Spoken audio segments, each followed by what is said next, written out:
Okay.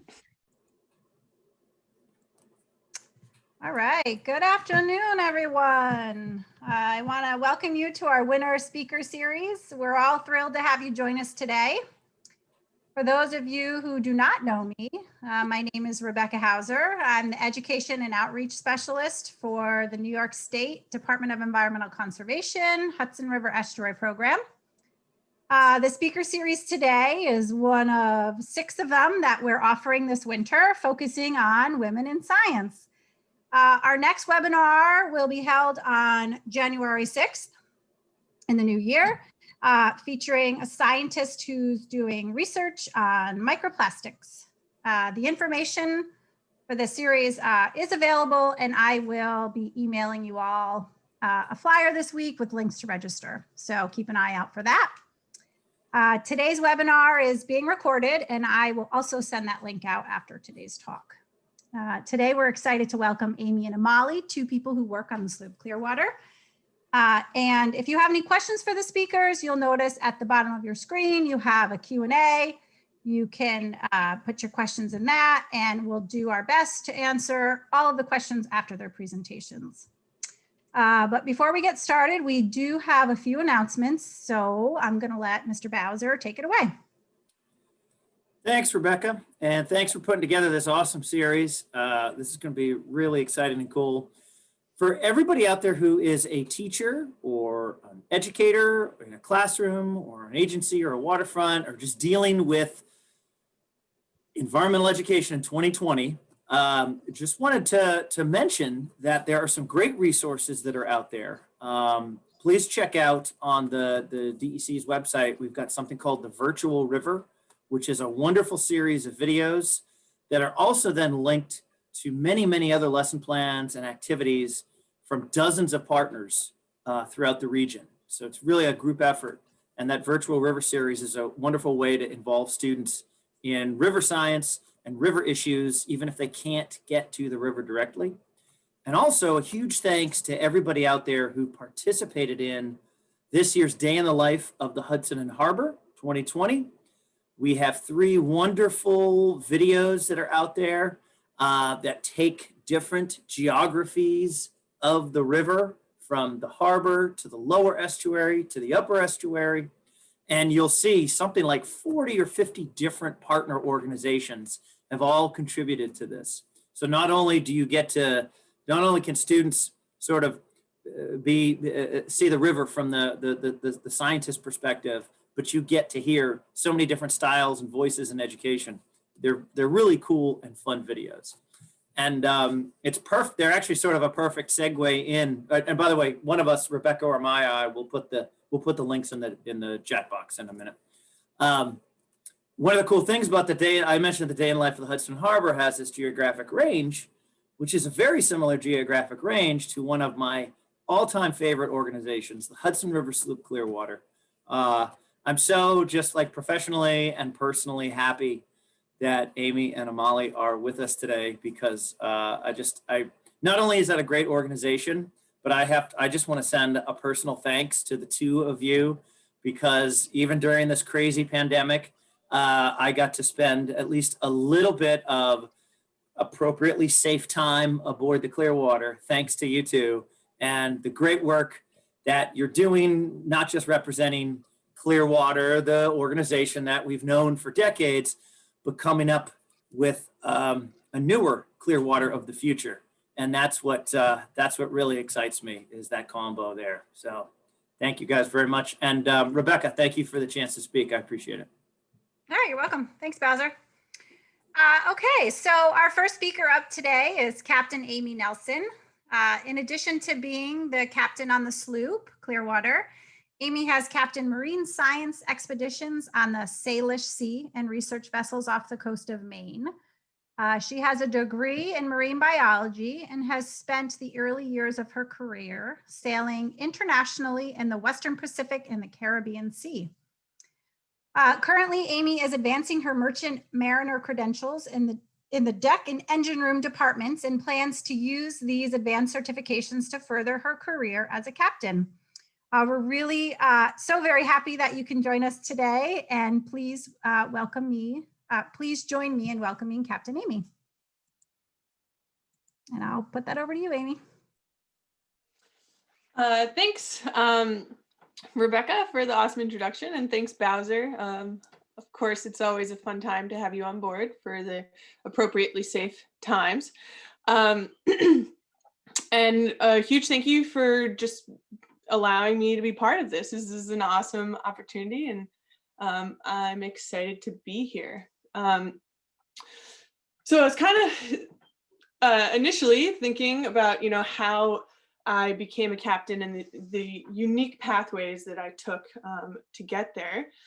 So to begin talking about that, I want to take everybody to the Caribbean Sea, where about 3 years into my career, I was working on a 61-foot vessel.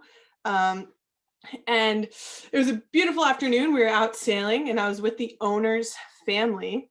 And wind was picking up in the late afternoon, and it was time to strike sails and head on in. And I fired up the engine, started striking the sails, and about halfway through the sail strike, the engine cut out. And I tried to start it a couple times and it wouldn't start. And here I was with the sails half up, drifting towards the shores of the Caribbean islands of the British Virgin Islands. And on the other side of those shores is pretty much just open Atlantic Ocean. And I looked around and really wished that the people I had on board maybe weren't having as fun of a time as they had that afternoon. But I grabbed one of the passengers, and I had known him because he was a family member of the owner, and got him on the helm, raised the sails so that he could just keep us, steady and off of the shore. And I ran down below and had to get the engine started. And ended up having to crack open the injectors and crank over the engine a couple times. And it ultimately fired up, and the story ends well. We all got back to the dock safely and headed home. But I just want to stress the importance of, at that point in my career, the 3 years that I had spent already on various vessels, really the experience and the knowledge I had up until that point allowed me to be successful in that moment and really react and respond appropriately. And so what is it to be a captain? So many things happened in that story that just remind me of what it means. And the number one job really is to just keep everybody safe, keep the vessel safe, keep the people on board safe, keep the crew safe. And in order to do that, that requires a ton of preventative maintenance and training in order to make that happen. And you really have to be paying attention to so many factors all at once. You can't just be focusing on one. You have to be focusing on the vessel that you're on, whether it be the Clearwater, which is 106 feet in length. It's a sailing vessel, or a motor vessel that doesn't have sails, or even a self-propelled vessel that you're just rowing. You really want to make sure that you have proper maintenance and care to whatever it is that is propelling you forward. You want to make sure that the vessel you're on, you're able to make it move and keep it moving. And there's lots of factors that also affect how the vessel moves through the water.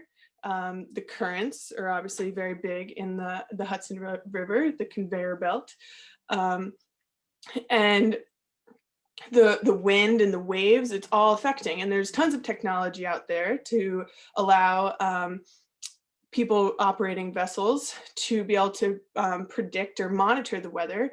The technology is vast on, iPhones or tablets. The marine radios have ways for you to get information. You can also use your own sight of, flags nearby, flags on the vessel you're on, the ripples in the water. Some people get really good at identifying cloud patterns and can see rain coming from a far distance away. Some people can even feel the change in pressure that's happening. or monitor it on a barometer. So the vessel and how it's moving and keeping it moving is really important. As well, your surroundings and the location you are is extremely important. So knowing where the nearest shore is, knowing what's behind that shore, knowing how deep the waters are. And there's tons of different ways that captains or people operating vessels do this. There's electronic charts as well as paper charts. There's navigational aids of buoys that help you know where to go and where you are. It's really important as well to know where other boats are near you, your surroundings. You don't want to hit any other vessels.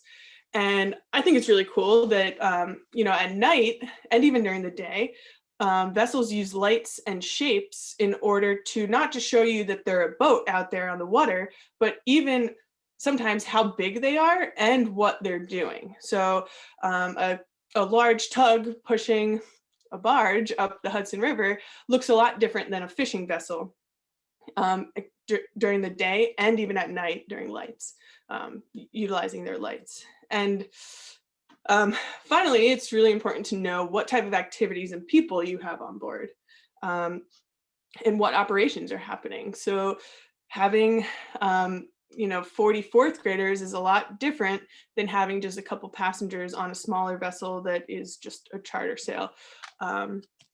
Whether there's equipment in the water, whether people are living on board, there could be cooking happening, there could be fishing happening, there could be trawling happening. And all these factors are really important to be paying attention to at all times when captaining a boat. And the importance of all these things is to be able to respond really quickly and effectively to the circumstance that may unfold.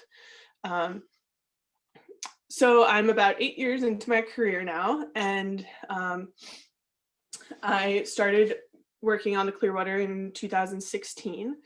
And you may wonder, what got, I'm a 29-year-old female. It's a pretty male-dominated field. How did I become a captain? What got me to where I am now? And I attribute a lot of it to my early childhood. Both of my parents were teachers of math and science, and they really put myself and my siblings into a lot of experiential learning experiences, whether we were learning how to boogie board in the ocean or snorkel in a lake, or go to organized museums with our school groups, or school field trips. We were constantly doing all sorts of hands-on learning, and it really gave me an appreciation and a comfortability with the natural world around me, and it caused me to be extremely drawn to it. And these early experiences led me to get a degree in marine science. And after gaining a degree, I went and worked for a marine science camp as it was a day program scuba instructor. So I wasn't certifying people in scuba, but I was an instructor of a camp that we were taking students out for 4 to 5 days on a scuba vessel. And the vessel took us 6 miles offshore. And during that time, I had just graduated from college and I was entering a career, and I knew I didn't want to go back into a classroom. I knew I didn't want to be in a lab. And it was a really eye-opening moment for me to see the impact of these, it was middle school or high school students being totally out of sight of land, and then diving down and being actually immersed in the marine environment below them. And the impact it had on them by the end of the week was something that was incredible for me to witness, and really set me off with this determination to work on vessels that had this educational experimental platform.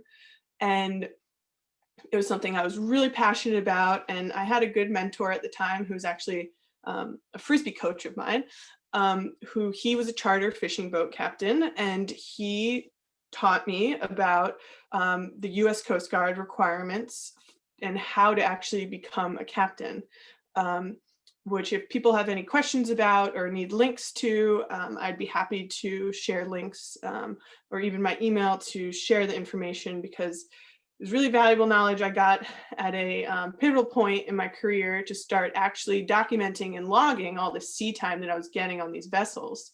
And I needed more sea time in order to be able to take carry paying passengers. So in order to get that, I also wanted to travel and see different cultures and experience different locations in the world. So I started sailing on private vessels internationally, first as a deckhand, and then working my way up to the captain, which was when that story happened. And on these private vessels, we're offshore often, or in, I spent a lot of time in the Philippines where there weren't the amenities that the United States has. And in order to actually keep the vessel operational, it required a lot of work and self-taught learning and reading manuals and really being determined to fix things.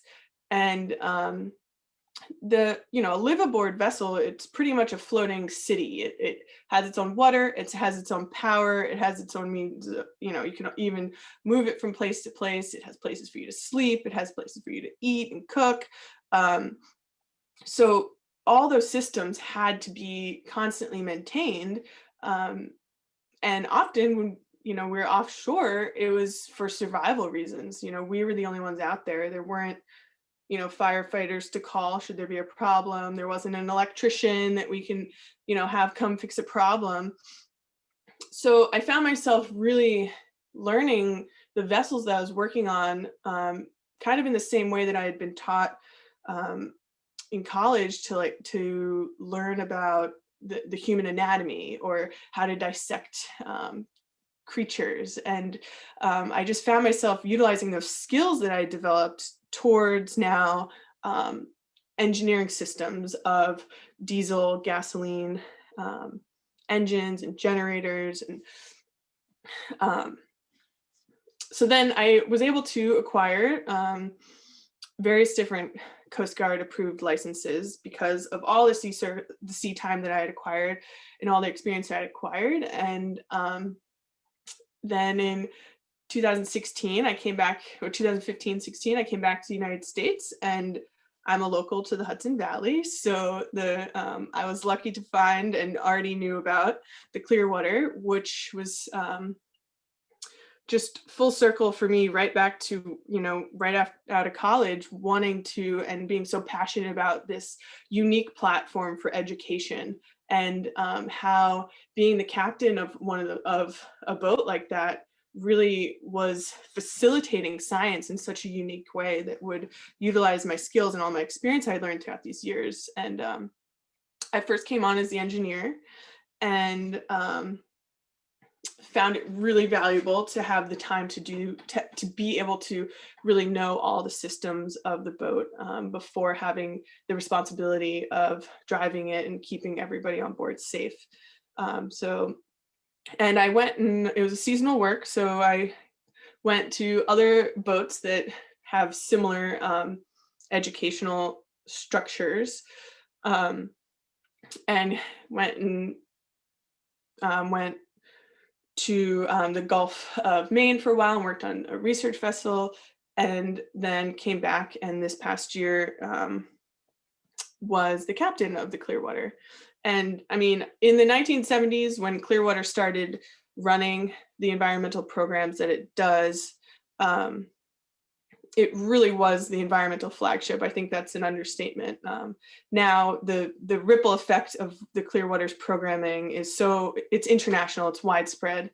The list is long, from the Roseway to the Pioneer, the Pride of Baltimore, the AJ Meerwald, the Kramer, the Carlin. These are all other vessels, sailing vessels, that utilize the same type of structure and are educating people in their local bodies of water in the way that the Clearwater does. And when I was a crew member and the engineer, the vessel was one that brought people together, and it really had students touching and feeling things and feeling the wind in their face and feeling how heavy the sail was to haul it up. And it was kind of what I had hoped to do my first year as the captain, but COVID and the pandemic didn't really allow that to happen. But we really, I'm really proud of what we were able to accomplish this past year. And I think the whole organization should be. We kept sailing. We didn't have being able to feel and touch things for through virtual education. Instead, it was a lot of visual things. We still had a lot of educational experiences that we were able to accomplish despite only being able to do them virtually. And it worked out well. I think it gave a really unique experience this past year to the crew that was on board. The boat became a very safe place for everybody to be and live and quarantine and stay safe and isolated in a pod.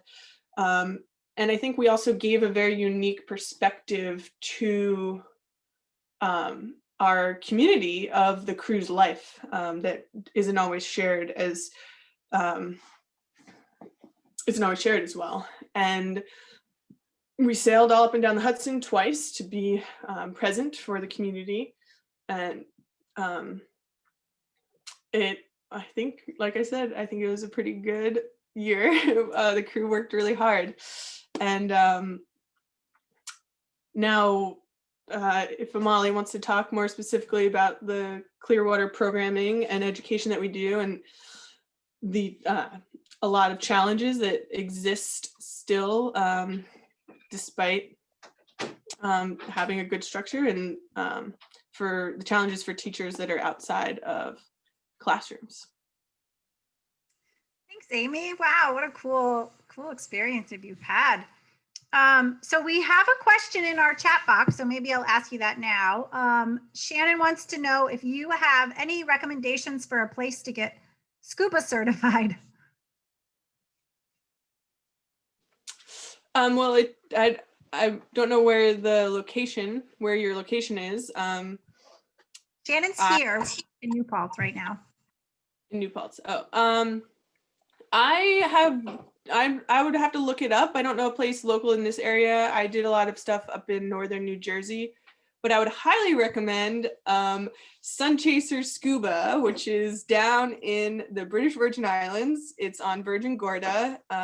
There's two amazing instructors that run an awesome establishment, and it's there's a beautiful resort there, Bitterend Yacht Club, and they're really needing business right now, and they're some good friends of mine. So go down there and get certified with them.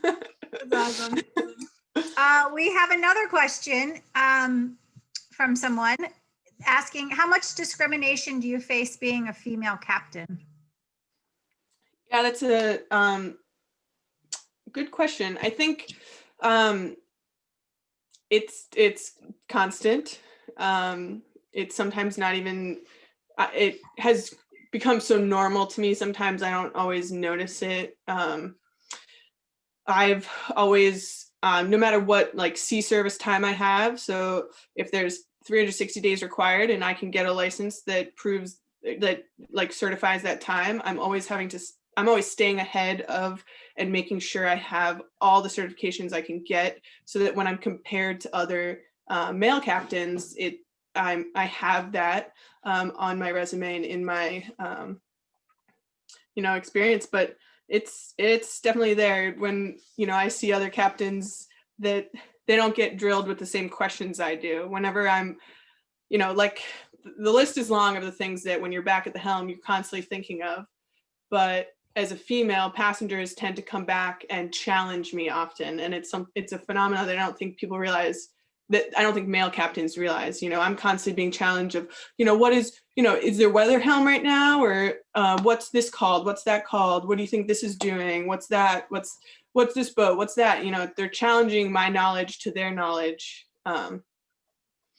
constantly, but it depends on the type of passengers on board. It doesn't usually happen when we have students and teachers. And the crew of the Clearwater is really great because we're all a very diverse group of people that we definitely work really hard to not discriminate against genders. That's great. Thank you. If anybody has any other questions for Amy, you can put them in the chat and we'll do our best to get to them at the end. Okay, so our next speaker is Amali Knobloch. She is the Sail Logistics Coordinator at the Hudson River Sloop Clearwater and has worked as an environmental educator, facilitating both day and multi-day programs for various organizations.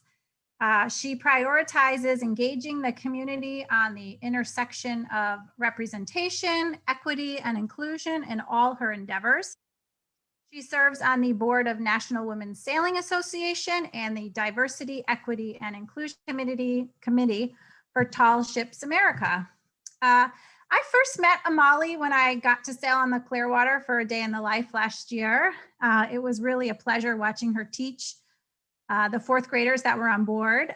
She just had such an inspiring and positive impact. And you could just tell she was really committed to engaging young people through outdoor and environmental education. So without further ado, please join me in welcoming Amali. Thank you, Rebecca. That was really nice. And thank you, Chris, for what you said earlier. I am here and I'm going to share my screen to talk about being an educator that does not exist in a classroom. A lot of the time, I think that we associate the classroom with being a safe space for students, but I think that can sometimes be a little bit limiting. And so the balance of having education inside versus experiential education outdoors, I think is really important.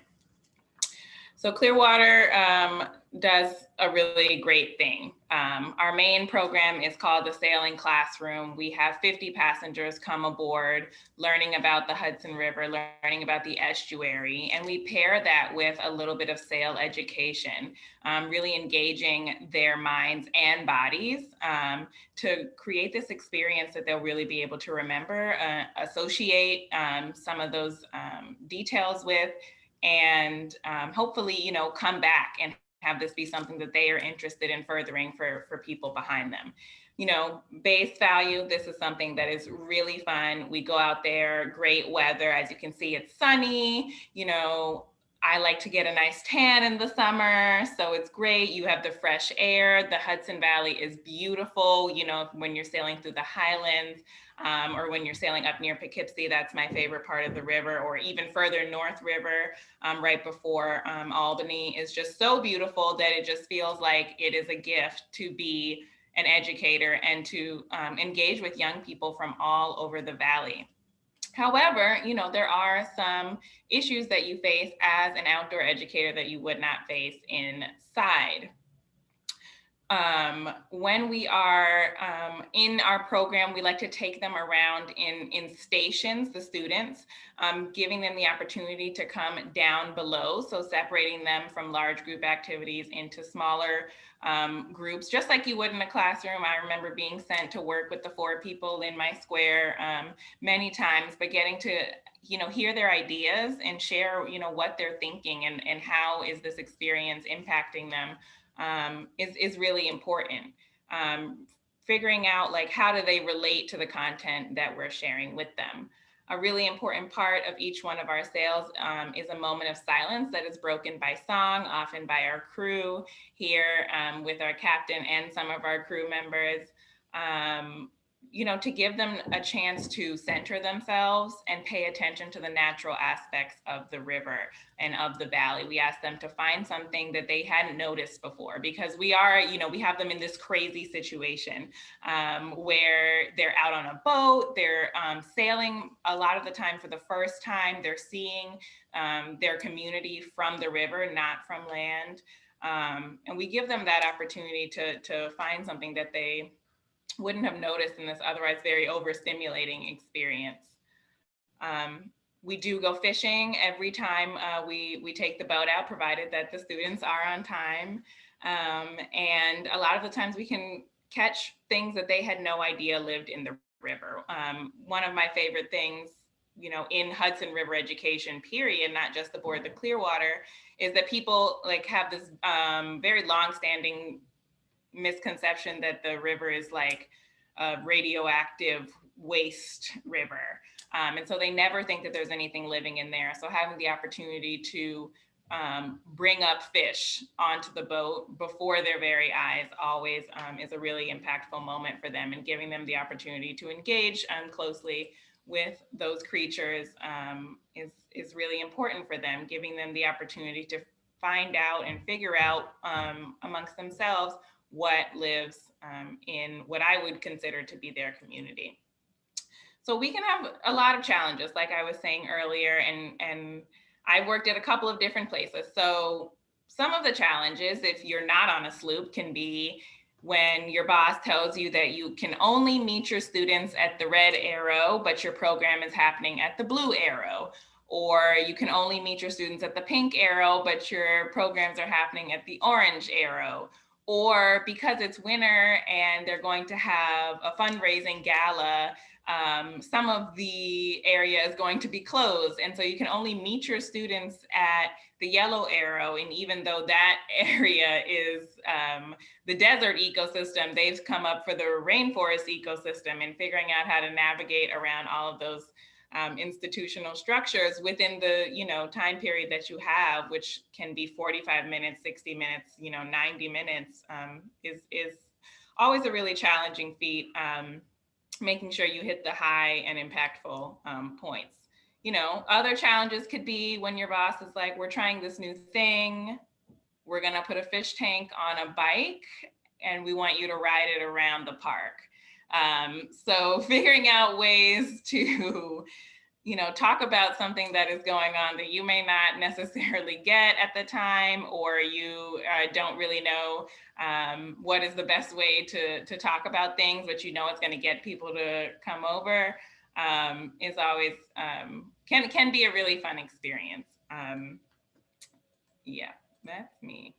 So one of the things that we face on board is weather. In those earlier pictures, we saw just wonderful sun and the valley in the background, but it does rain, especially in the spring. And it is still pretty chilly. And so we have, we need to be able to pivot pretty quickly. And I need to be able to turn to a crew member and say, can you go down below and get the raincoats so that we can make sure all of our participants stay as dry as possible. Because as you know, no matter what you say, please dress warmly, or please dress for cold weather, or please bring a water bottle, inevitably people forget things. So still making sure that all of our materials are waterproof, so that they're still able to engage with them and get all of the same experiences you would have on an otherwise sunny day. Sometimes we find, things that we don't want to see. So if you follow Clearwater on Instagram, you will see the crew when we are sailing, picking up trash out of the river on a regular basis, but sometimes we're at a dock and there's leftover line, and we're really sad to see that. We can see that it's fraying. We all, I think, on this in this webinar know about the threat of microplastics. This was a particularly sad day because there were geese that had used this line as a nest, and so there were all these broken shells in there. And we also want our participants to come to not see things that are sad.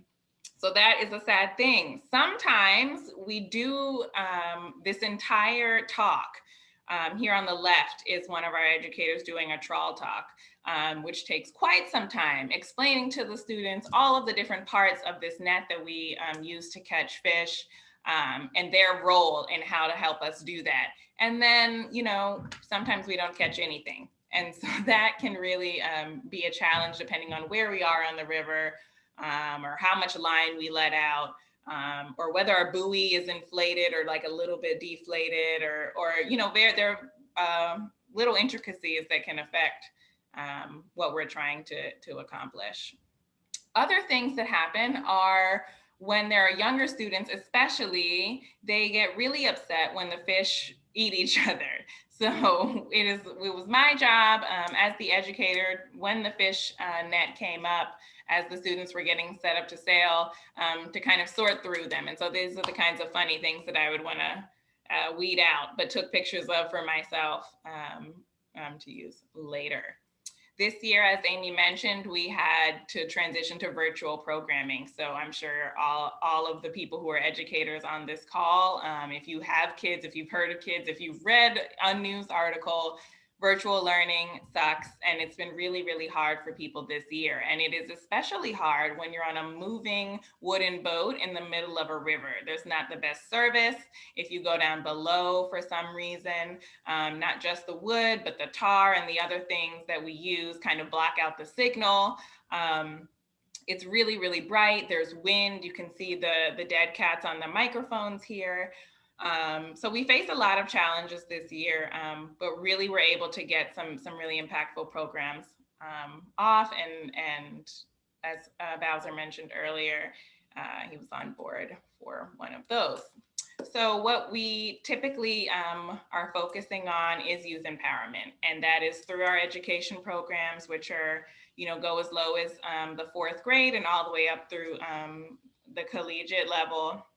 But also with, like I was mentioning earlier, retention, having those students come back as volunteers, as sailing trainees, as educators. That is how I came on the boat, and then as deckhands. And so our minimum age for that is 16. We get parental consent. A lot of the time, students are coming on to complete their service hours.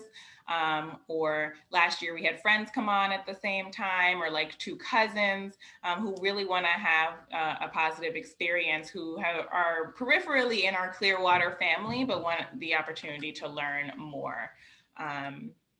And here is an example of one of our Stutler scholars who come on board. They volunteer for 2 weeks, and it is our job to kind of train them up so they are able to lead programs by the end of their 2 weeks. The other thing that we really, really pride ourselves on are youth empowerment programs. We have 3 of them. They are broken down by gender. We have Young Women at the Helm,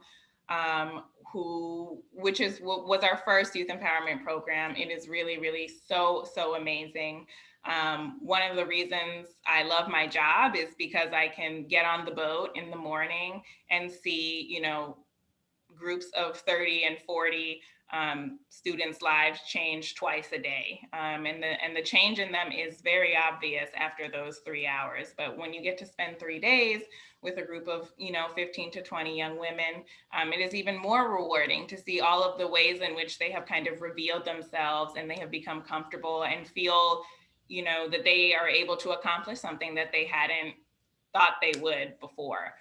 And that, you know, program has a lot of fun aspects, you know, having the ability to go in depth on more of our sail training topics, and really hoping that they are going to come back as part of a crew. We had a lot of students from the Harbor School a couple of years ago. And so, you know, giving them different options about what kind of boats you want to be on, how do they want to further their career? As Amy mentioned earlier, you know, she's been on smaller boats and larger boats and wooden boats and fiberglass hulled boats. And so really giving them a wide view.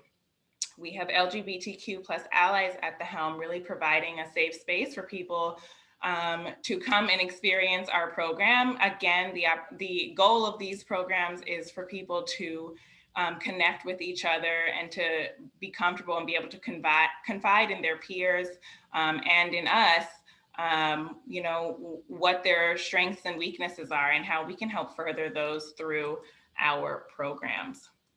They leave from various docks in the Hudson, starting in one place and ending in another. It's 2 nights, it's 3 days, and it's always a very beautiful and enriching experience.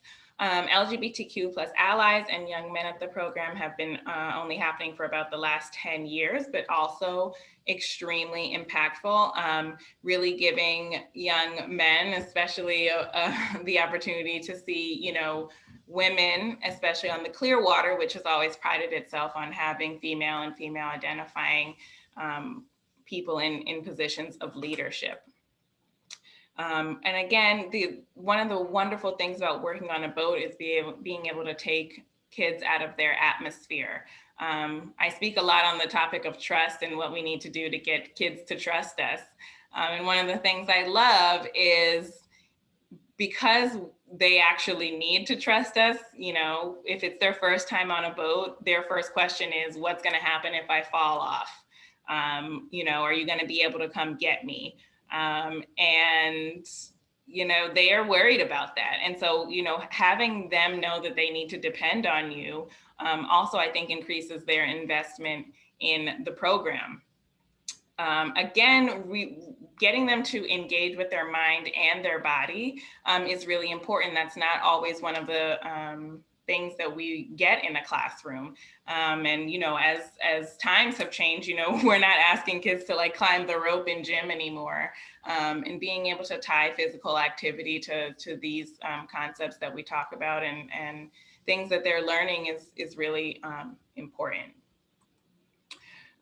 Just to speak a little bit more to what Amy said earlier, I think another way to engage with young people is to focus on things that they care about.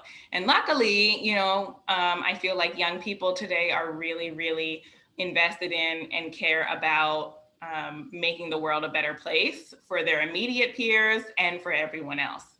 And so we conducted this transit Amy mentioned. We all kind of banded together to try to make something that would be beautiful for the Valley, but that was representative of the communities that we serve, and really spoke to the time, both in the pandemic and the social unrest at the time. And so we had an interview crew that went around the Valley interviewing people from all different walks of life, and released a bunch of them that, you know, where they talked about why they love Clearwater and why they love the Hudson Valley. And it was a project that our crew that was very, very young really, really loved working on.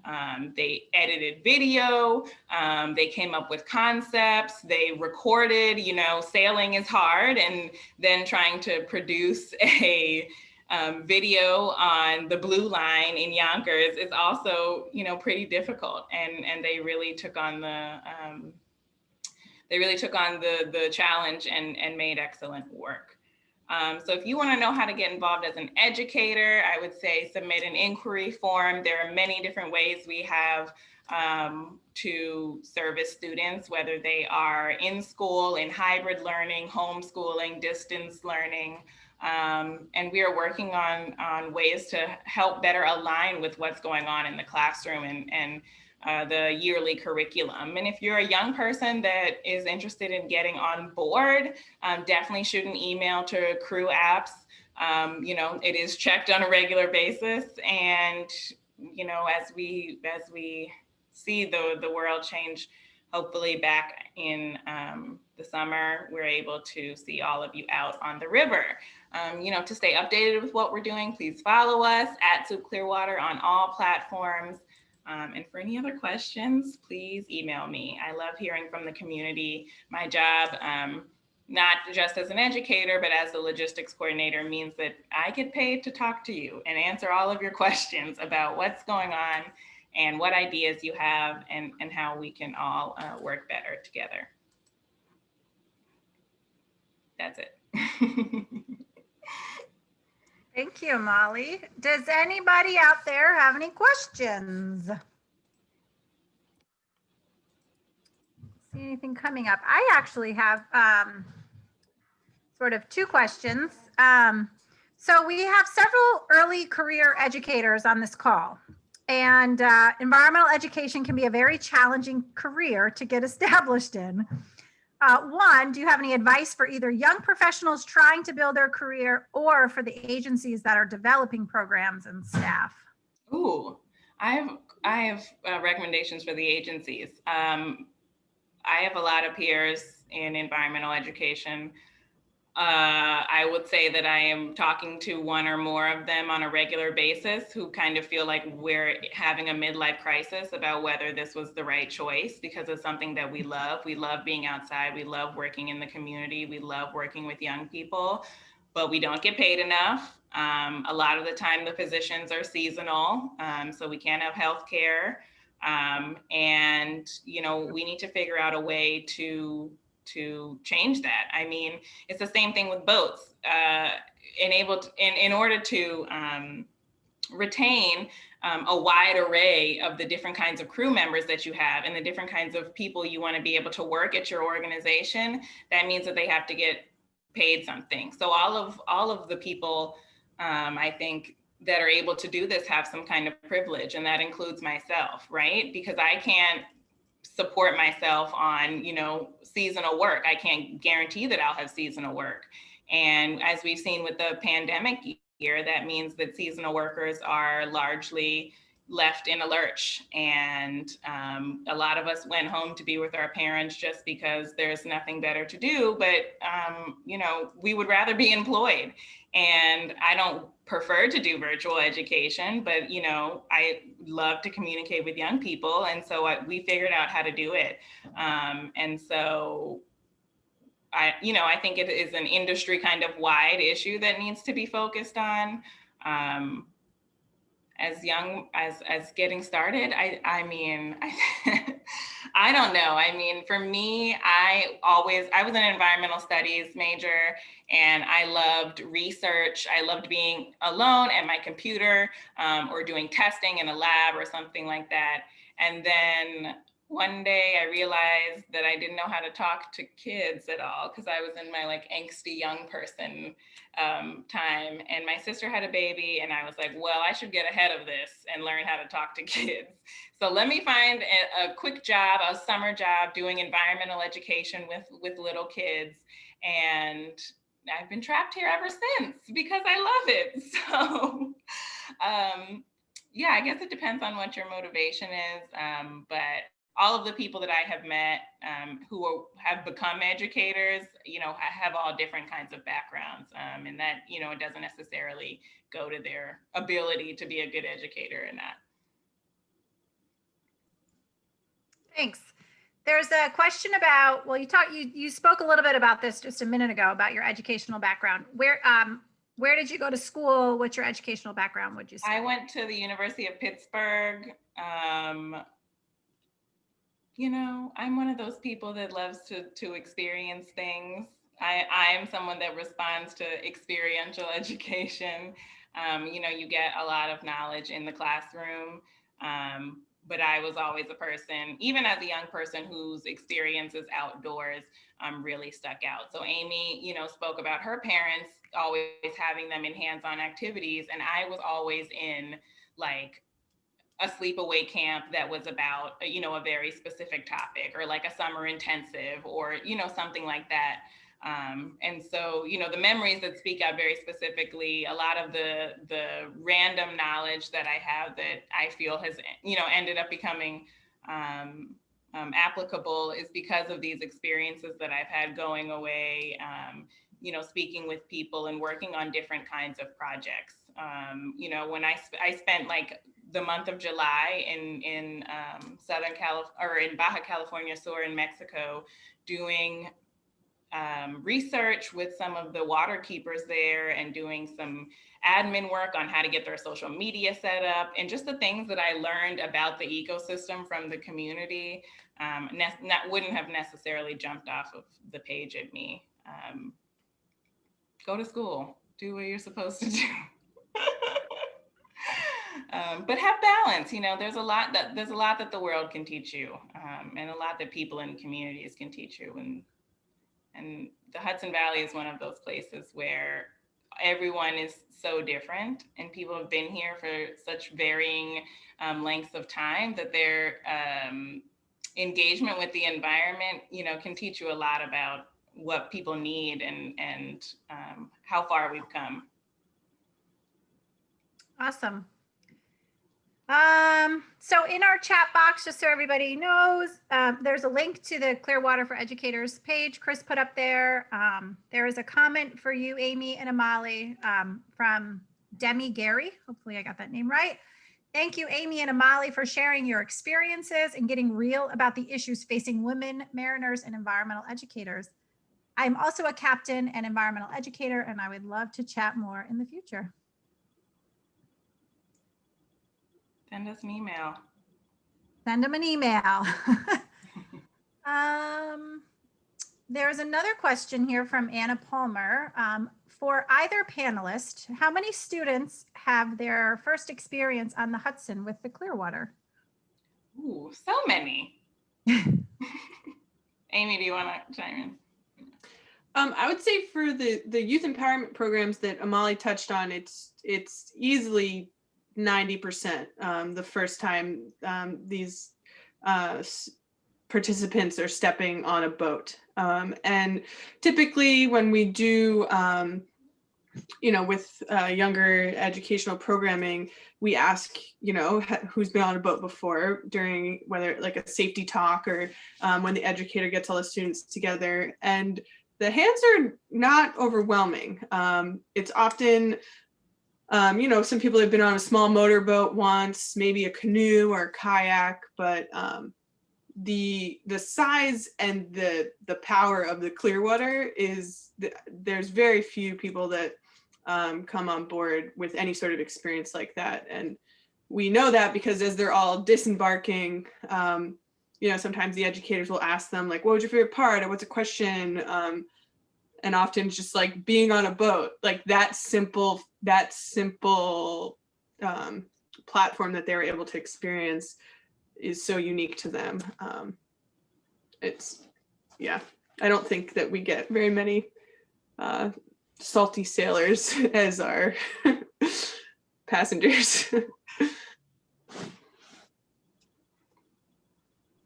Another question is, are there opportunities for schools to come on the Sloop through a grant? Ooh, yes.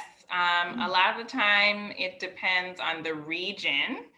Send me an email and we can talk more about it.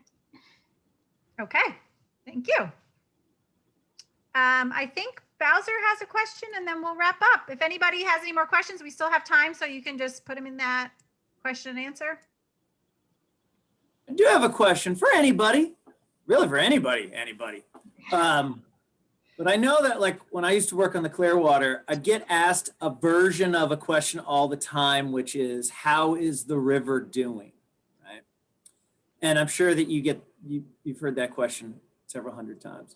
But I want to kind of expand that question out, not just to the river. So one of the amazing advantages of working on the Clearwater is like, even like in your presentation, Amali, you just talked about like, you covered so much range, you know, up here we are in the city, up here we are in the Catskills, up here we are in every community that is along the river.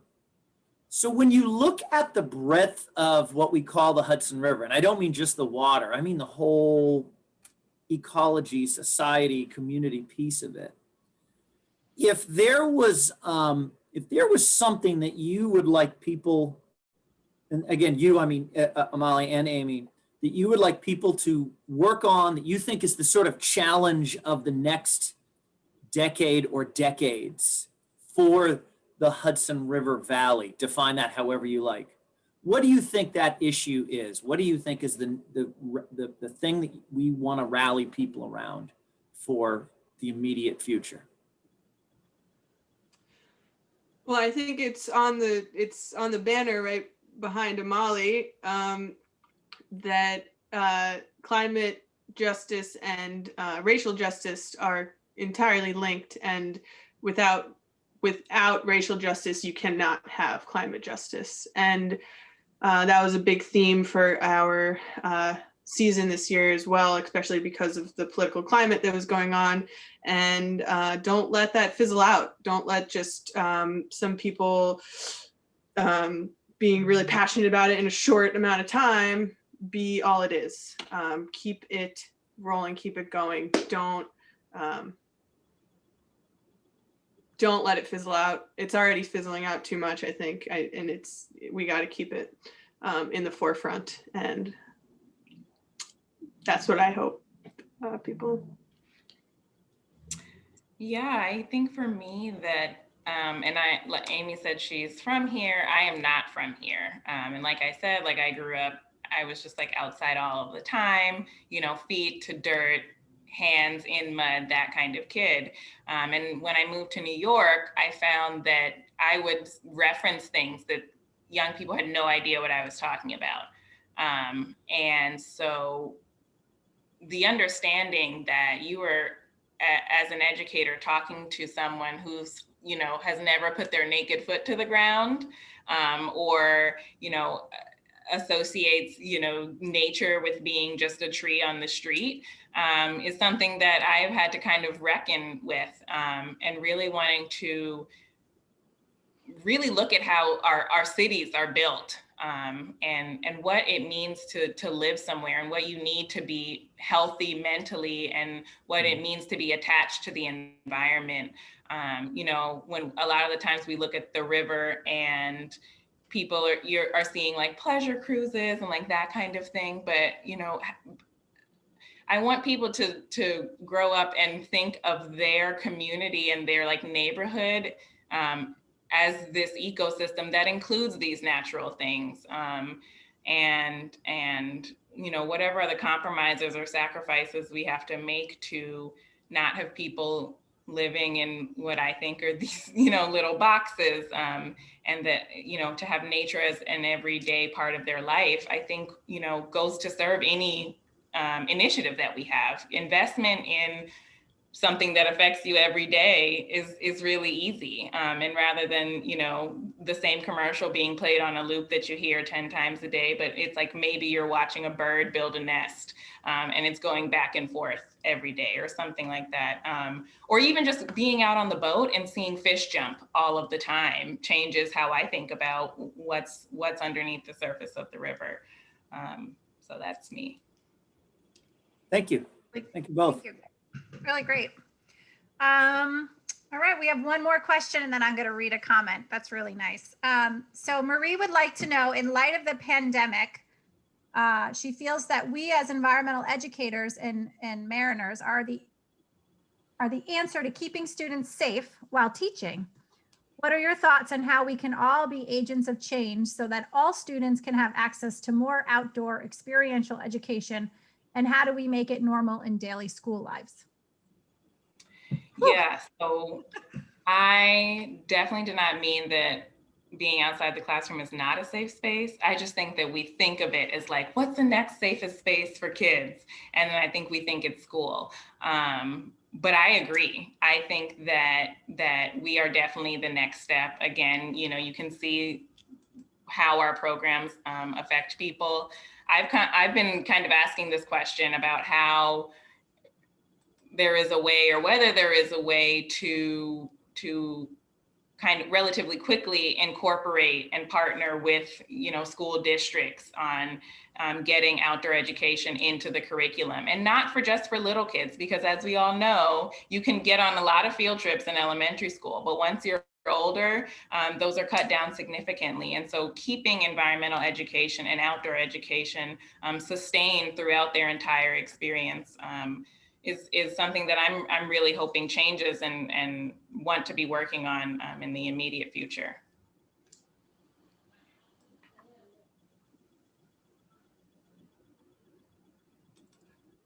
Agree. All right. Matthew would like to let me tell you, or has wrote, as a grade school student in Nyack in the 1970s, I had the opportunity to sail on the Clearwater a couple of times. Love that, by the way. It was a wonderful experience, and it sparked a lifelong love of the Hudson River and the valley, its history, people, architect, and everything in between. I'm 56 now, and my time in the Clearwater remains a seminal experience for me. Thank you both, Amy and Amali, for carrying that torch. I love that too. Thank you. Yeah, and I guess I just keep thinking about the initial question Bowser asked, how is the river doing? And I know the question kind of went somewhere else, but I guess, after doing these transits that we did, despite the world being in a global pandemic, I was constantly every day inspired and really pleased to see that the communities of the Hudson that we were able to interact with have a lot of these stories of people that have come to the boat and how positive they've been impacted and how happy they are to see the boat still out there sailing. And despite a global pandemic, I was actually able to fool myself some days that like things are good. Things are actually really good right now. Like everybody's really happy. Like everybody's so happy. People. So, despite things, I think, things can be really good. And the river has healed so much over the past 51 years. And now it's the communities around it and the people that have to now heal. And but luckily we still have the river. So yeah. Thank you. All right. Well, Amy and Amali, thank you both so much for sharing with us today. You really can tell how much you enjoy your work. And I just want to thank you for both being such great role models to all the students you work with. So thank you. Really, it's really awesome. I also want to thank everyone on the webinar today for joining us. We hope you'll join us next month for our speaker series. We have 2 great speakers actually 3 that we'll hear from. So after today, you should be getting an email, probably from Zoom and from me, with the link to the recording for today, and then also the information for January. So I hope you all enjoy the snow that we're supposed to be getting here in New York, if you're in New York. And take care, everyone. Thank you. Thank you guys very much. Thank you so much.